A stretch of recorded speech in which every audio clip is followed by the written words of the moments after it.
அதிருப்தியில் இருப்பதாக கூறப்படும் அதிமுக முன்னாள் அமைச்சர் செங்கோட்டையன் தனது ஆதரவாளர்களுடன் ஆலோசனை ஈடுபட்டதாக கூறப்பட்டதற்கு அவர் மறுப்பு தெரிவித்துள்ளார்.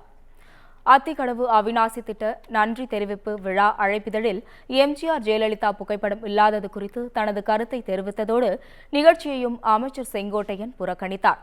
இது அதிமுகவிற்குள் மட்டுமின்றி அரசியல் அரங்கிலும் யூகங்களை கிளப்பியது.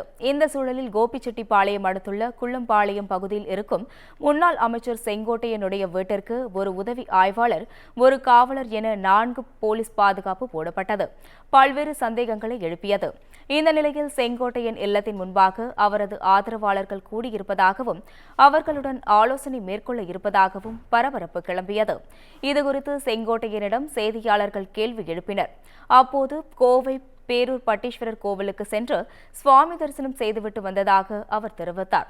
கட்சி நிர்வாகிகளுடன் எந்த ஆலோசனை கூட்டமும் நடத்தவில்லை, வழக்கமான நிர்வாகிகள் தன்னை சந்திக்க வந்திருப்பதாகவும் அவர் விளக்கம் அளித்தார். பொதுக்கூட்டத்திற்கு அழைப்பிதழ் தருவதற்காக அவர்கள் வந்திருப்பதாகவும் மற்றபடி எவ்வித ஆலோசனை கூட்டமும் நடத்தவில்லை என்றும் யூகங்களுக்கு மறுப்பு தெரிவித்துள்ளார்.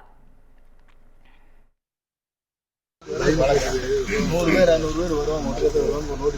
இல்ல ஒரே நாள்ல இன்னைக்கு கோபிச்செட்டிப்பாளையம், நாளைக்கு 5 வரும். நோட்டீஸ் 3-4 நாள் நான் இல்லைங்க. இன்னைக்கு பத்தேஸ்வரர் கோயிலுக்கு இப்போதான் வரேன். நீங்க பாட்டுக்கு ஆலோசனை கூட்டன்னு போட்டு விடுறீங்க. என்னதான் பண்றது? இல்ல ஆலோசனை நம்மள பார்க்க வந்திருக்காங்க. பார்க்க பொதுக்கூட்டத்துக்கு வந்து நோட்டீஸ் கொடுக்குறாங்க. நம்ம ஊர்ல என்ன 100 பேர் இருக்கு இல்லையா?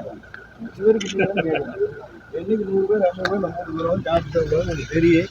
யூனியன் ஆஃபீஸில் கூட்ட கிரௌடு வந்துட்டு இருக்கு, சேர் போடுவோம். இல்லை கேளுங்க, நான் தயவுசெய்து நீங்க வந்து நியூஸ் பரவாயில்ல வருங்க. தயவுசெஞ்சு உங்களை கேட்டுக்கிறது பாருங்க.